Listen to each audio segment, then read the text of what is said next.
La peste est encore là. Ancrée dans les murs, la maladie rôde toujours. Elle tue jeunes et vieux, riches et manants, évêques et bourgeois, rapides, sournoises, sans distinction. Les gens ont besoin d'air au-delà de cet air fétide. Prenons la plume et tentons une diversion pour combattre le funeste mal. Écrivons le Décaméron, coquin, mais pas trop. Des histoires légères pour fuir la mélancolie.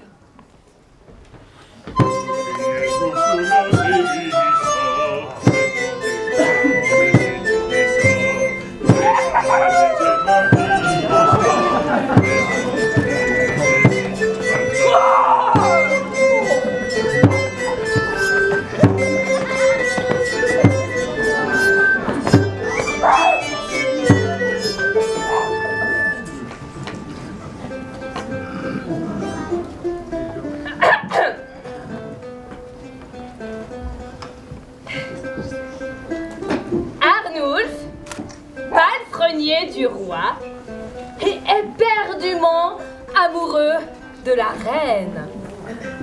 En homme d'esprit, il n'avoue rien, mais il est rongé de désir.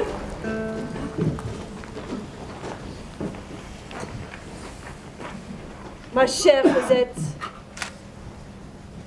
les femmes ne comprennent décidément rien aux hommes. Et c'est mieux ainsi, sinon on se serait faite nonne. Peux-tu cesser de médire, ingrate? Elle est bien trop jeune pour être dégoûtée des hommes. Ah, vous savez. Ah, allez, rentrons, cessons de papoter. Rentrons. Ah, ce port de tête majestueuse, cette tête hautaine, cette gorge, ce sentiment me prend aux tripes. Je n'en peux plus.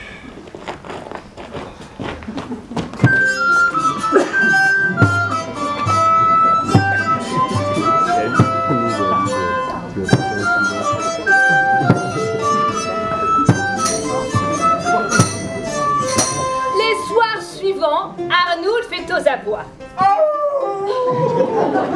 Toutes les nuits, il rôde, il épie, il regarde comment le roi s'y prend pour se rendre dans la chambre de la reine. Enveloppé d'un grand manteau, le souverain tient une lanterne à la main et une baguette dans l'autre. Il frappe à la porte. On lui ouvre. Une servante lui prend la lanterne et la baguette. Et dans l'obscurité, sans un mot,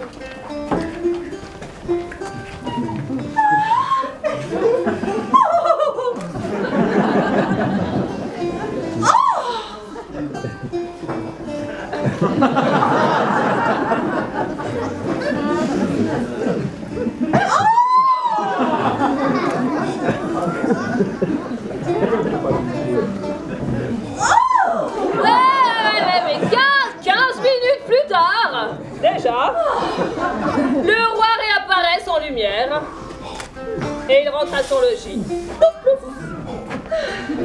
Arnould, au comble de son trouble projet fou. Se faire passer pour le roi. Osons tout! Non, non, non. Osons rien, non. Il faut y aller. Penses-tu? C'est folie. Je vais mourir pendu. Oh, et puis après tout, je me meurs.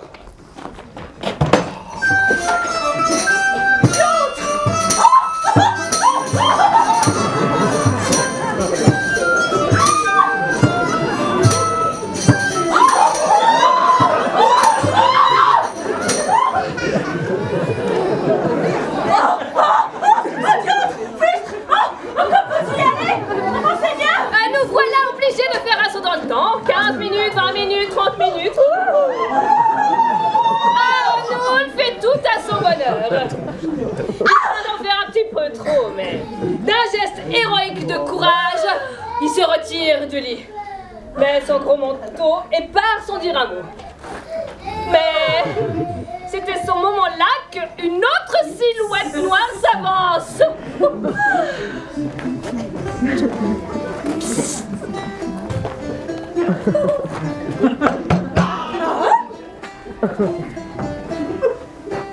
Mais monseigneur! Mais quelle nouveauté cette nuit! Que dites-vous là, mamie? Mais vous venez à peine de me quitter après avoir pris plaisir de moi au-delà de vos habitudes! Et vous voilà déjà de retour! De retour? Mais, oh mon roi, seigneur! Maman, vous comptez me besogner de chef? De rechef? Oui, peut-être non. Ah non? Ah, j'enrage. Je crains de comprendre. Un sacripant a dû profiter de ma couche. Mais bon, restons calmes et donnons le change pour éviter le scandale.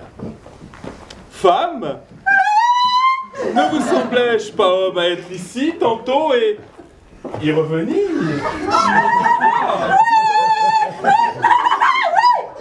Oh oui, oui, oui! Mais attention! À ce rythme-là, vous pourriez peut-être trépasser. Mamie, vous avez raison. Hein? Et il me plaît de suivre votre conseil. Pour une fois, je m'en retourne. Oh bah non! Cela ne se passera pas comme ça! Je vais démasquer le chenapan. Je vais le faire moisir dans mes géoles. Non mieux, je vais le faire écarteler par les chevaux, brûler sur la place publique. Mais calmons-nous! Ah malin, malin et demi, on ne trompe pas son roi impunément. Le roi se rend à Palest au dortoir. Il va examiner les corps des dormeurs. Rapidement, il en repère un. Le pouls, la mine, le souffle trahissent les folies concédées dans la chambre de la reine. Pour éviter le scandale, le roi, d'un coup de ciseau, lui coupe une mèche derrière l'oreille. Et demain matin, il le démasquera. Et sans en dire le motif, hein, il lui infligera une punition horrible. Et tout sera rentré dans l'ordre, ni vu ni connu. Mais Arnulf est bien malin.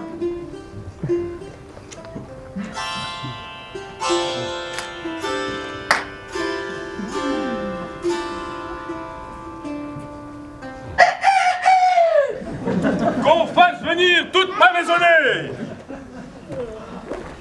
Allez, allez, mettez-vous sur un rang.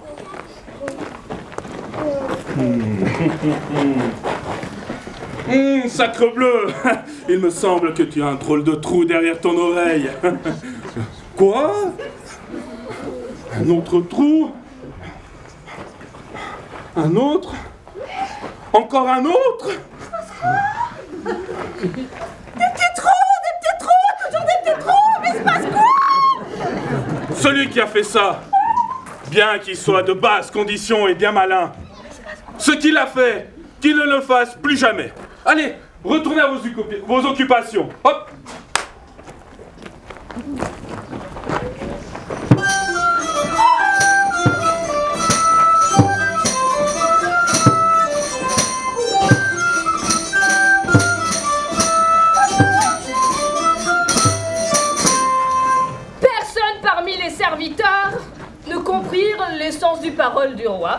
sauf à Arnulf, hein, lequel, en homme sage, n'en parlait à personne, et il ne retourna plus jamais dans la chambre de la reine la nuit. Hein.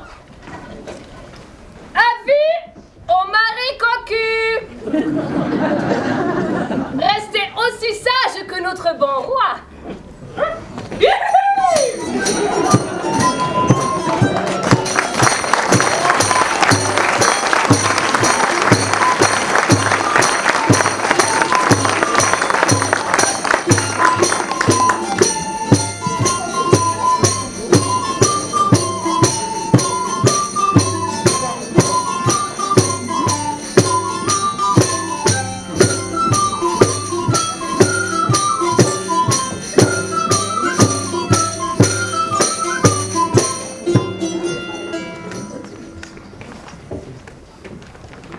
Nicolette, femme de petite vertu, portait une mine et des habits agréables qui lui donnaient le change.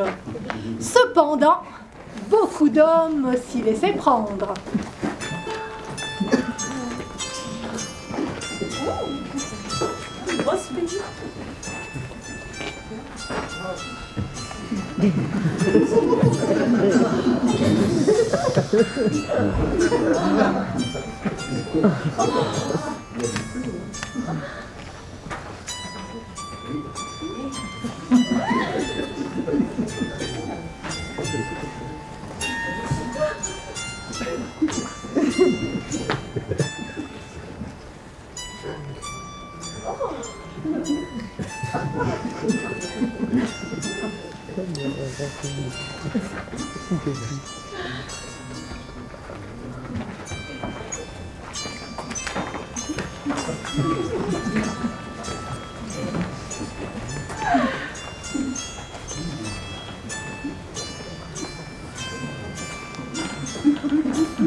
Ah, Lisette! Oh non, pas lui! Tu sais que je t'ai aimé dans notre jeunesse. Je ne le sais que trop. Oh, ne te fâche point. Nous sommes restés bons amis. Oh, je ne le sais que trop. Lisette, je te parle comme à une amie. Je suis éperdument amoureux. Oh non, tu ne vas pas recommencer. Ah non, pas de toi. Tu es bête. Non, mais d'une petite que je viens de rencontrer. Ouais. Calme-toi, mon Bunello. Reviens sur terre. Tu souffles comme un phoque. Mais sûr que si tu m'aides, je peux y arriver. Ah bon, et comment? N'en parle à personne. Il y a là-bas une petite plus jolie qu'une fée. Oh non. Et qui est tellement folle de moi que tu en serais renversé. Je m'en suis aperçu tout à l'heure en allant chercher de l'eau. Ah ouais. Et c'est peut-être la femme de Felipe. Oh, mais oui, c'est la femme de Philippe. Mais dans une affaire comme ça, je fais la nique au bon Dieu. Alors à Philippe... Tu m'as l'air bien pincé. Bon. Attends là, je vais voir ce que je peux faire. Lisette va trouver Philippe et sa maîtresse. Tout de go, elle explique aux deux amoureux la nouvelle folie de Nello et le rôle qu'ils ont à tenir pour se divertir de la nouvelle passion du vieux compère.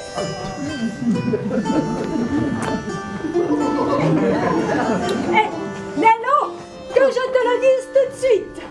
Tu l'as fait fondre comme neige au soleil. Tu crois? Ouais. Je... Tu lui chantes. Ouais. Tu lui chantes de ta belle voix une belle chanson d'amour et elle te plonge de la lucarne dans tes bras. Ah, je savais que j'avais emballé. Oh oui. Tu vois, tu ne me croyais point. Mais je me connais comme personne. Qui d'autre que moi aurait su emballer une petite pareille? Et pas de ces jeunets qui vont corner partout leurs exploits. Moi, il ne me faut pas 10 jours pour rassembler quelques belles pêches et de belles poires. Elle s'en apercevra mieux tout à l'heure quand je le tiendrai dans mes bras. Oh que oui. Mais n'oublie pas de lui chanter la chansonnette. Allez, allez, viens.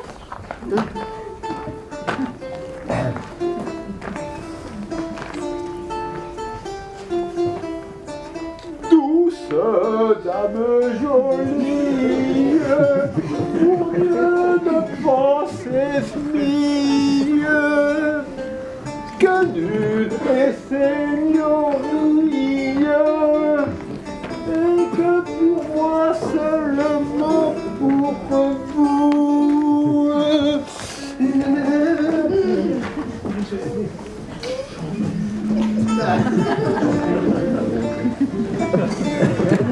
Douce dame jolie, pour Dieu ne pense mieux que nul et seigneurie, pour moi, pour vous seulement.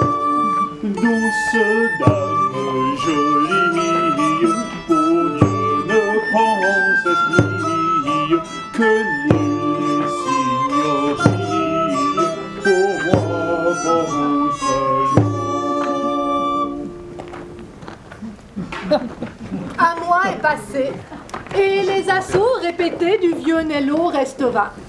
Le piège est bientôt prêt pour qu'il se referme sur lui.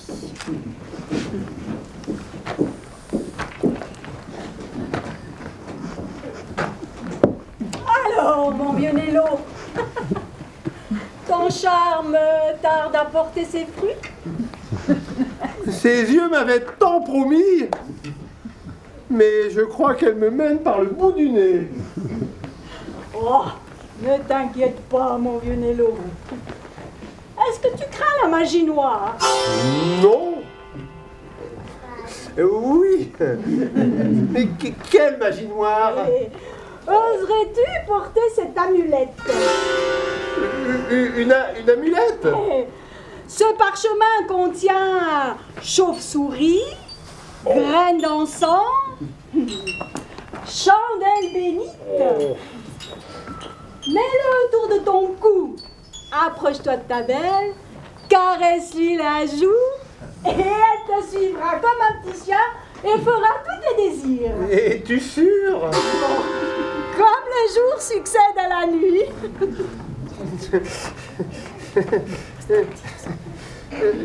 Autour du cou? Autour du cou. C'est bien. Allez, allez.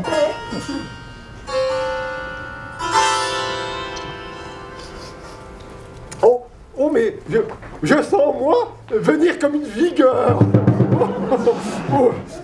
Va, laisse-moi. Cette fois-ci, elle ne pourra plus reculer. Et n'oublie pas, caresse-lui la joue. Douce dame jolie, pour Dieu ne pense mieux que nul et seigneurie, sur moi vous seulement.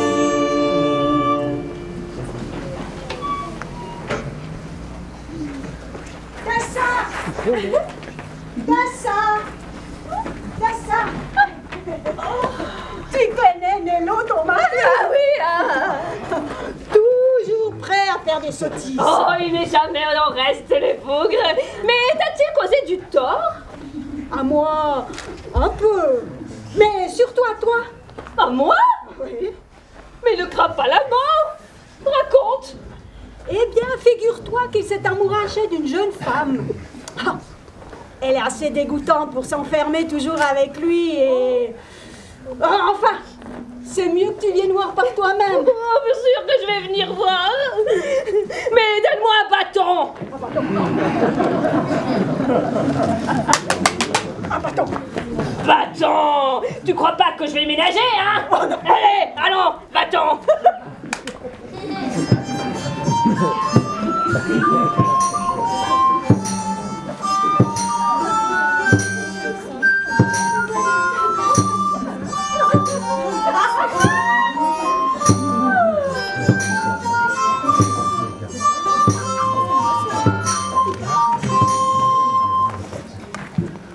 mamie, mon amour, ma douceur. Laisse-moi te prendre un baiser. Ah, tu es bien trop pressé. Laisse-moi d'abord me rassasier de ton doux visage, me plonger dans tes yeux bleus.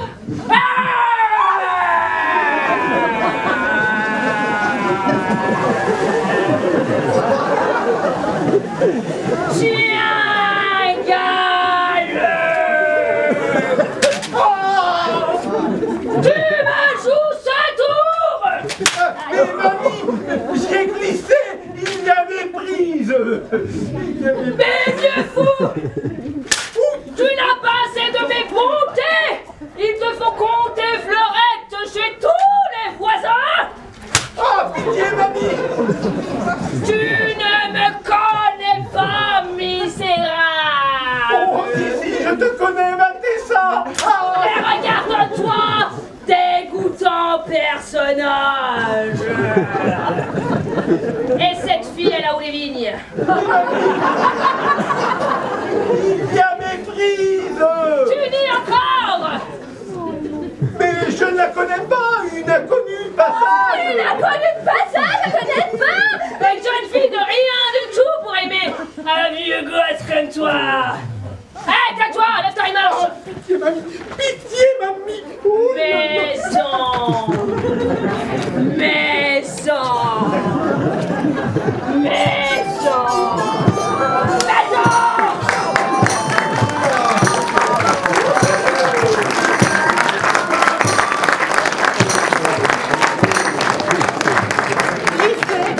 Écorché, tout hérissé, le vieux Nello s'en retourne chez lui. Depuis ce jour, il file droit. Attention, marivolage, il en coûte beaucoup de se faire monter à califourchon.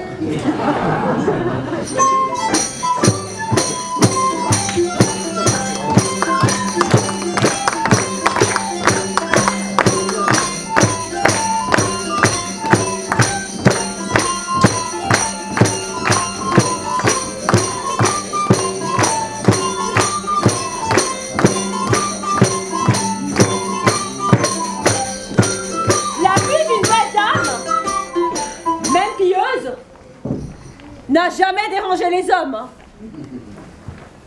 Et les moines encore moins. La jeune Lisette va tous les jours à confesse chez frère Bertolo della Massa, un moine renommé. Mais cette renommée n'empêche pas le bougre d'être ému par la jolie donzelle. Ah, Lisette, mettez-vous là que j'entende votre confession. Bonjour à vous, frère Bertolo. Je viens comme à l'accoutumée me délester de tous mes vilains péchés. Vilain, vilain. Vous y allez un peu fort. Même vos pensées ne semblent pas embêtées par quelconque impureté. Tout est grâce en vous. Je sais bien que ma beauté pourrait faire pâlir tous les saints du paradis, mais nous sommes sur terre et je dois rester pure et faire pénitence. Justement, en parlant de paradis, si j'osais, je vous raconterais ce qui m'est arrivé cette nuit. Mais osez, vous avez toujours été mon confident, je peux être le vôtre. C'est que l'histoire vous concerne, et je ne voudrais pas de fâcherie entre nous. Mais osez, osez, je garderai le secret comme vous l'avez fait pour moi. Vous savez que nous, les moines, parlons parfois avec les êtres de paradis. Ah bon? Oui, nous parlons de choses et d'autres. L'autre soir, nous avons parlé de la beauté. De la beauté? Oui, de la beauté des femmes, et de la vôtre en particulier. J'ai dit aux êtres d'en haut que votre beauté ne me faisait rien.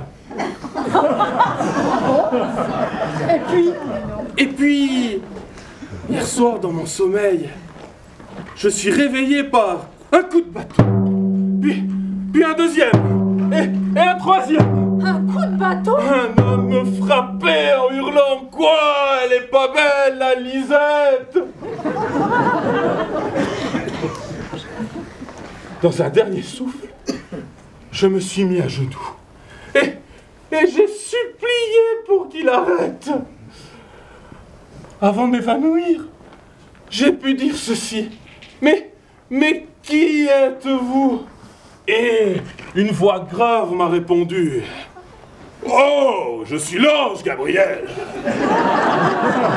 L'ange Gabriel! Oui, l'ange Gabriel, là, devant moi, comme je vous vois. Comme je vous vois? Comme il me voit? Comme vous le voyez? Oui. Et il parlait de moi. Oui. Et c'est justement là que vous devez me promettre de ne parler à personne ce que je vais vous dire. Personne. Ah, personne, sinon les foudres de l'enfer s'abattraient sur moi et sur vous. Foudre de l'enfer. À personne. À personne. Je suis l'ange Gabriel. Non, pas moi. Lui, l'homme qui me battait, il a dit « Je suis l'ange Gabriel, et j'ai vu la beauté de cette Lisette, et je ne laisserai personne médire à son sujet. Frère Bertolo, entends ma requête pour te faire pardonner, et ne faille pas à ta tâche, sinon... vous serez brûlés vifs dans les plus terribles tourments. Brûlés vifs, mon Dieu. Vraiment, j'ai besoin de votre soutien, Lisette. Vous avez besoin de mon soutien. Je suis amoureux de cette Lisette. Vous? Non, pas moi. Lui, il a dit « Je suis amoureux de cette Lisette. » Mais un être de paradis ne peut pas rencontrer une mortelle, si belle soit-elle. Me soutiendrez-vous? Oui. Non, ça dépend. Vous savez, pour la première fois dans l'histoire, un ange va venir sur Terre pour vous visiter. Ne seriez-vous pas prête à recevoir un envoyé du ciel, rien que pour vous? Si, bien sûr. Mais la visite ne sera pas commode. Ah non, l'ange Gabriel ne peut pas venir sur Terre sous forme angélique. Il devra d'abord me visiter. Il retirera l'âme de mon corps le temps de sa visite et prendra place dans mon corps de moine. Mais seul un signe nous différenciera. Il ne pourra pas se départir totalement de ses grandes ailes blanches. Ces grandes ailes blanches. Oui, ces grandes ailes blanches, allez vous préparer. Il viendra bien sûr de nuit. Ah bon? Dans un endroit protégé du regard du monde. Dans votre chambre. Dans ma chambre? Frère Bertolo, je vous laisse, hein, je vais faire de l'ordre.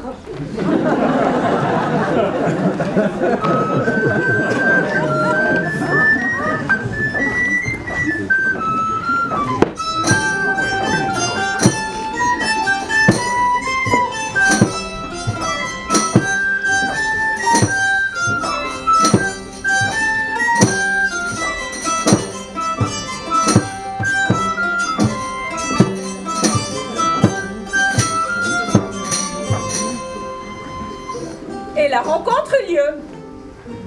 Les désirs de frère Bertolo furent plus que comblés. Affublé de ses grandes ailes blanches, il put se rendre plusieurs nuits d'affilée dans la chambre de Dame Lisette. Et tout était parfait. L'union des âmes avait même fait place à l'union des corps. Et dans leur jeu amoureux, Lisette avait pris l'habitude d'éviter quelques positions inconfortables pour les ailes de l'ange. Mais voilà, que Lisette vint à parler. Dame Marguerite, il faut que je vous avoue un grand mystère. Un grand mystère? Oui, mais vous devez me jurer de garder le secret pour éviter un grand malheur. Un grand malheur? Oui, allez, jurez que je puisse vous raconter. Mais racontez quoi? Alors, chut, en personne, hein. Tous les soirs, l'ange Gabriel vient me retrouver dans ma chambre. Et je dois vous dire que le commerce avec un ange a des délices peu avouables. Quoi? L'ange Gabriel? Viens un peu par ici, raconte-moi.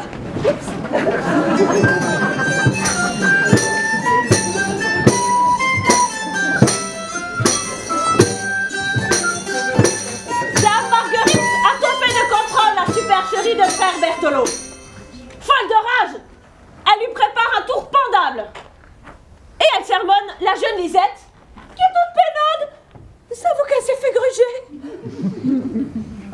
Alors elle lui dit: Lisette, ce soir, quand l'ange Gabriel reviendra, laisse-le entrer.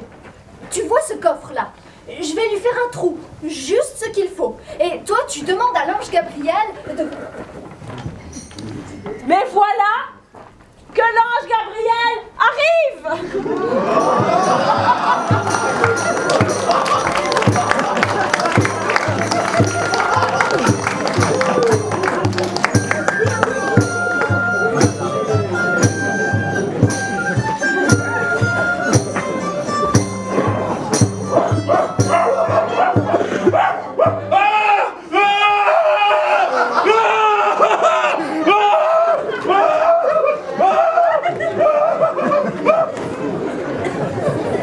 L'histoire ne dit pas si frère Berthelot dut conserver à jamais ses ailes d'ange ou s'il put récupérer ses parties. Quoi qu'il en soit, Lisette regretta amèrement l'abondance de ce commerce céleste. Les femmes, ah les femmes, les femmes.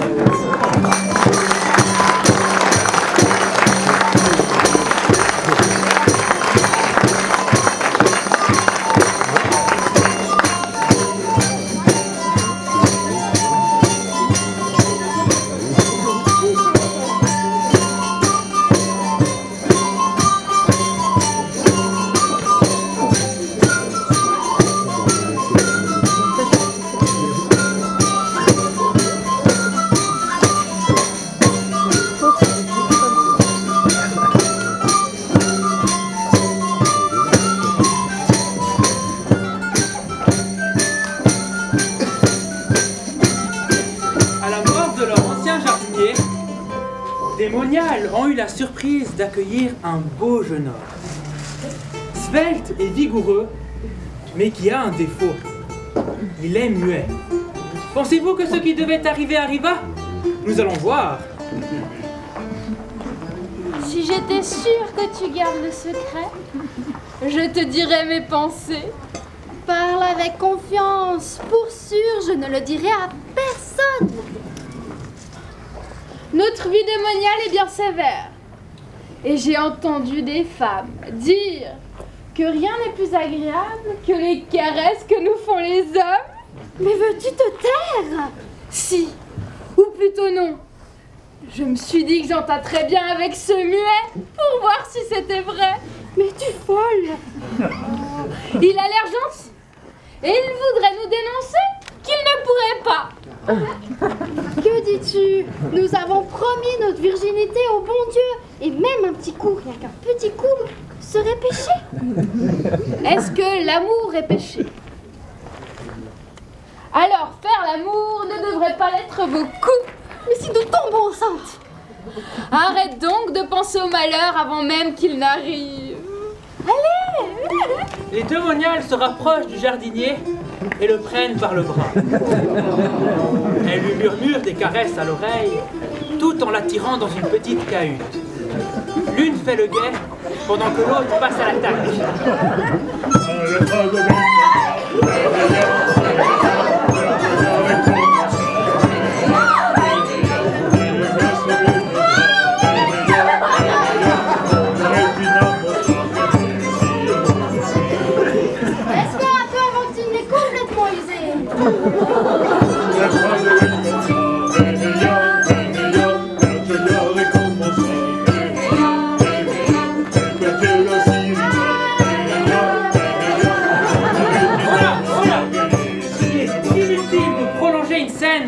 Nous conduire à quelques propos scabreux ou indignes d'un public aussi choisi que le vôtre.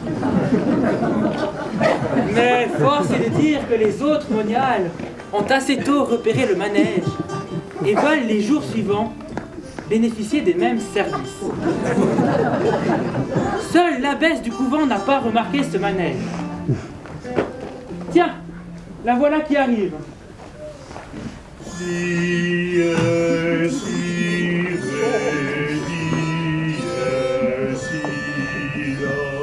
Salve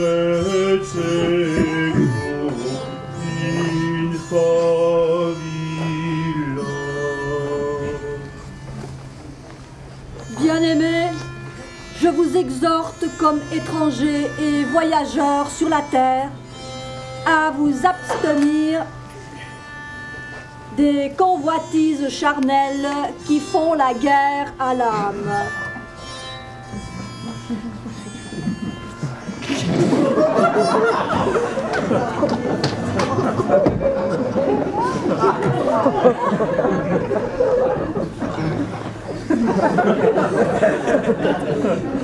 À vous abstenir des convoitises charnelles. Et alors, pourquoi nous mettre devant les yeux un objet de tentation? Et muet de surcroît.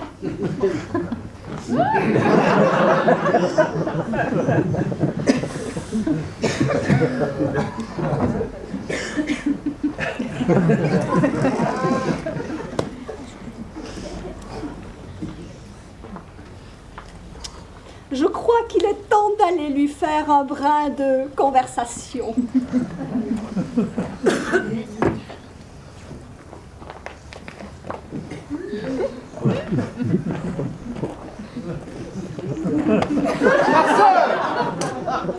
On m'a dit qu'un coq suffisait à satisfaire 10 poules. Mais 10 hommes n'arrivent point à satisfaire une seule femme. Et c'est bien. Je refuse d'accorder mes faveurs à toutes vos noniages et à vous maintenant. Je n'en peux plus. Je vais perdre mes cheveux, mes dents et ma vie. Grand Dieu, mais je te croyais muet. Oui, mais pas de naissance. Seulement le jour où je sortirai au sein de votre couvent pour éviter que vous ne veniez caquetier pendant des heures avec moi. Mais ce n'est pas du côté de la langue, ça pose un problème. Bientôt, je ne pourrai plus marcher. Je n'en peux plus. Je veux qu'on me laisse en paix. L'abbesse, restée seule, réfléchit et convoque ses moniales au son de la clochette.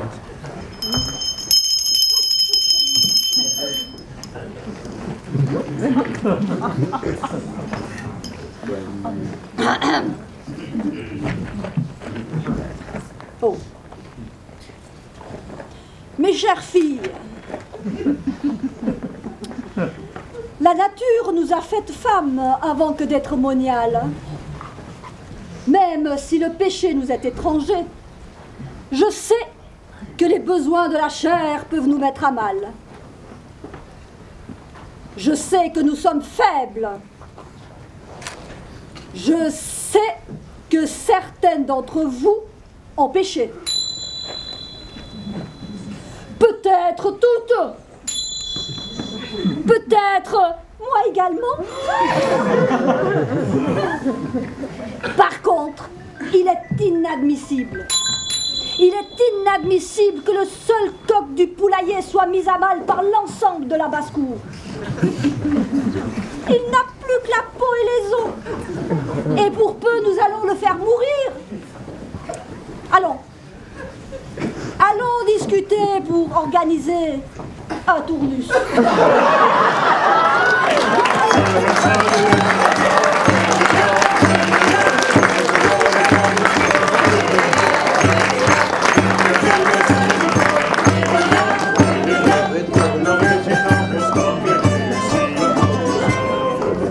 La vie du couvent alla son train, avec son lot d'événements, heureux, malheureux et de naissance.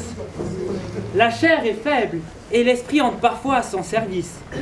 Ainsi va la vie.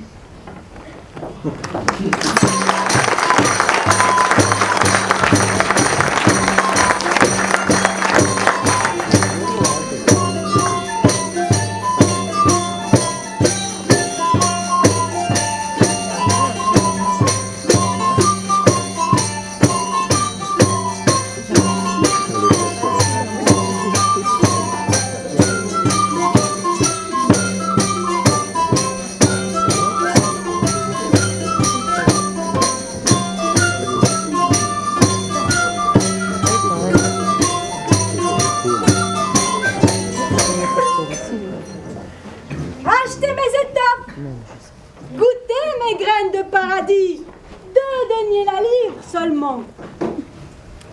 La richesse vient du commerce et des marchands. Je vais vous conter l'histoire d'un brugeois, marchand de draps et de laine, du nom de Salabette. Salabette, de passage en nos contrées, se déleste de ses marchandises à la souste locale, une grange où, pour quelques deniers, un gardien les préserve des vols de la nuit. Il se rend ensuite à la taverne, l'esprit libre, prêt à délier sa bourse pour boire quelques bons pichets. Mais c'est sans compter sur la venue de Dame Cunégonde qu'un quidam avait averti de l'arrivée du riche marchand. Aubergiste, par la grâce de Dieu, qu'on me serve du gruit et du meilleur. Ah, messire, que nous vaut l'honneur de la présence d'un homme illustre. Ben oui, c'est de vous dont je parle. N'êtes-vous pas messire le marchand qui est arrivé après l'Angélus? De fait si, madame, mais pourquoi je serais un homme illustre? Vous portez bien avec vous quelques marchandises venues de contrées lointaines. Oui, j'ai bien avec moi quelques draps teints par les meilleurs teinturiers, hein? Je me suis laissé dire que vous aviez quelques onces de rouge carmin dignes de la chasuble d'un cardinal. En effet, j'ai quelques rouleaux de drap dont le rouge est du meilleur effet. Eh bien voilà, j'avais raison. Vous êtes un homme à drap d'église, et donc un homme d'importance, et donc homme illustre. Allez, tenez, buvez à votre réussite. Oui, vous avez raison, buvons.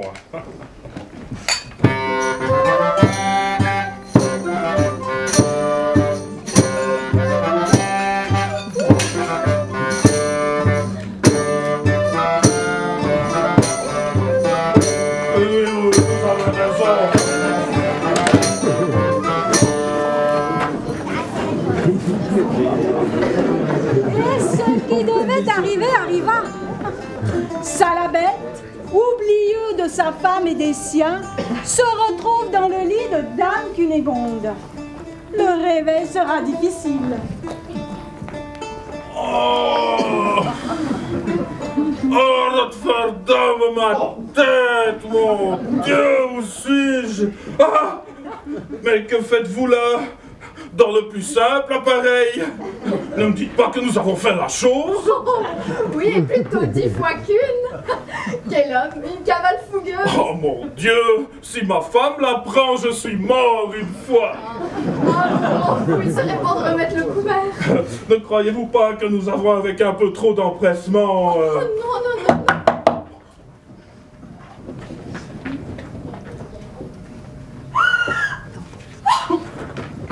Mon doux Seigneur, je viens de recevoir une lettre de mon frère qui habite Messine. Il me réclame 500 florins d'or d'ici 8 jours, sinon il aura la tête coupée. Calmez-vous, belle dame. Je ne sais pas que faire pour lui sauver la vie. Je l'aime tendrement et mourrai s'il lui arrive malheur. Je ne sais pas où trouver cette somme. C'est comme si je le condamnais moi-même. Je vous en prie, aidez-moi. Après ce que nous avons vécu cette nuit, nous sommes unis pour la vie. Écoutez, voici 500 florins. Mais le devoir m'appelle à Bruges. Oublions cette idée de vivre ensemble. Prenez vos écus et n'en parlons plus. Hein.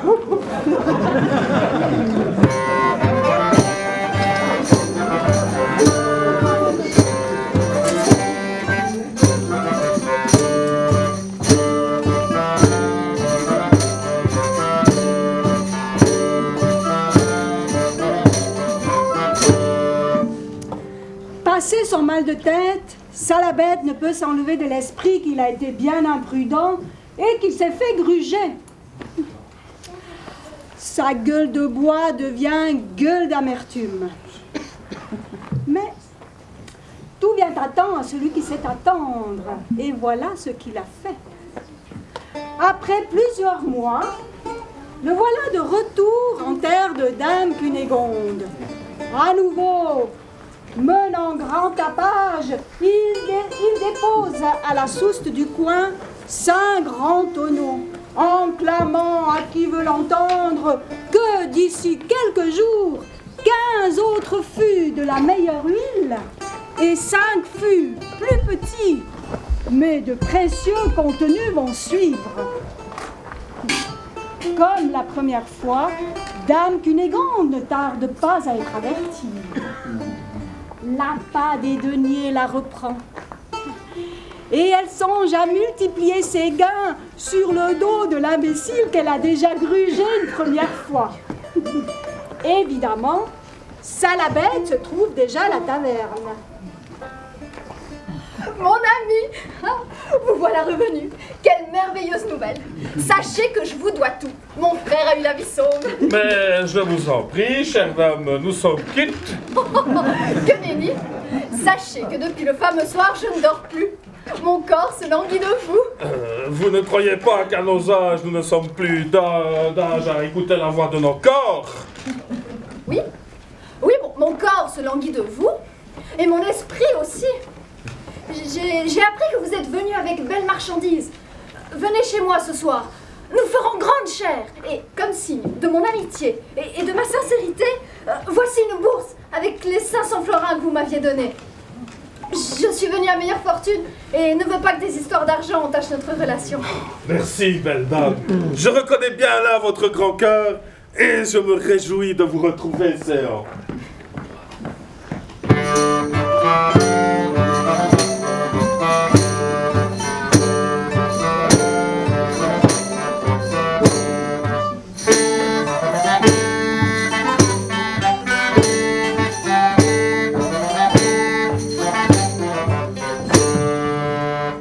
Salabette a récupéré son bien. Le voilà qui fourbit ses armes pour porter l'estocade finale. Soyez le bienvenu, mon ami. Voici un vin clairet qui va vous réjouir l'âme. Buvez. Racontez-moi un peu ce que la vie vous a réservé depuis ce fameux soir. On m'a dit que vous êtes de retour avec des trésors. Oui et non, pour l'instant, je n'ai que peu de choses. J'ai des fûts pour à peine 1 millier de florins, mais dès demain, j'attends le solde de la livraison. 20 tonneaux d'huile, la plus fine, et un autre produit dont je ne veux pas parler pour l'instant. Bref, si tout se passe sans accroc, je suis un homme sans souci du lendemain. De quoi vous faire une nouvelle vie. Buvez, mon ami. Nous sommes si peu de temps sur cette terre qu'il serait dommage de ne pas rêver de folie. Les promesses de paradis paraissent souvent bien lointaines. Oui, vous avez raison. Buvons et rêvons à notre bonheur qui fut si bref.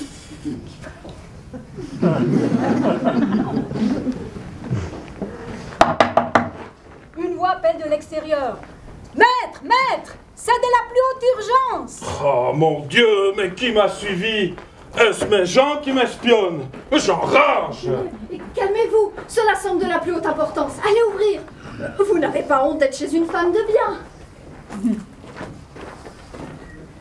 Oh, les ladres! Oh, les vauriens! Oh, les scélérats! Mais que se passe-t-il? Des brigands retiennent ma marchandise. Ils n'ont pas conscience de sa valeur, mais ils me réclament 1000 florins de rançon pour le petit jour. Mais calmez-vous. Oh, et je n'ai que la moitié de la somme sur moi, hein, celle que vous m'avez rendue. Et je n'ai pas le temps de faire venir la somme, l'autre moitié, depuis Bruges. Messire, vous m'avez sauvé en premier. C'est à moi de vous porter secours. Voici une bourse avec 500 florins. Ajoutez au vôtre, cela fait la somme demandée. Allez voir ces bandits, je garde votre bien. Et revenez vite que nous puissions faire fortune.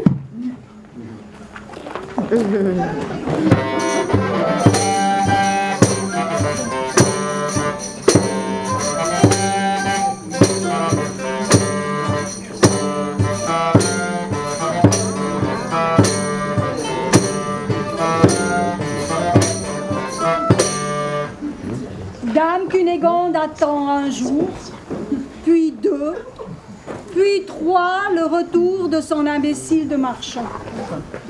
Puis, un doute la prend.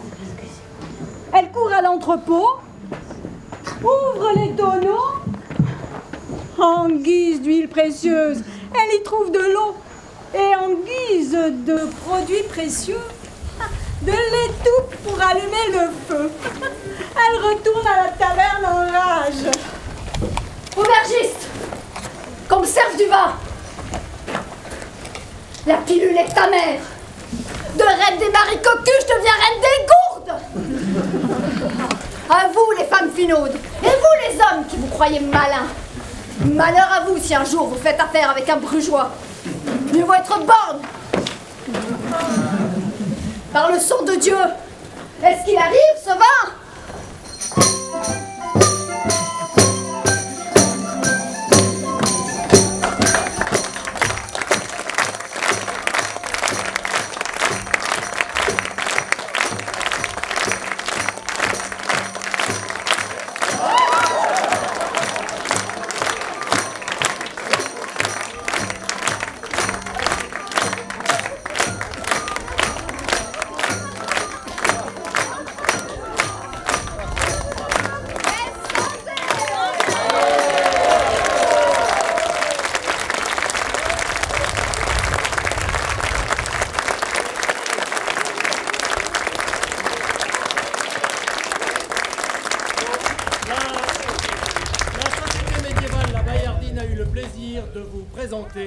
Le Décaméron de Boccace, avec ses musiciens et son maître chanteur Grégoire.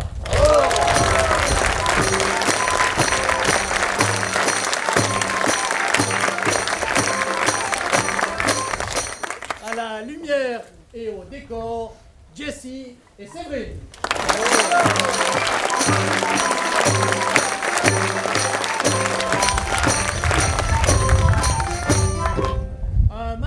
Un merci particulier aux gens de l'ombre qui vont réouvrir bientôt le bar, les gens de l'intendance et de la cuisine. Merci à eux.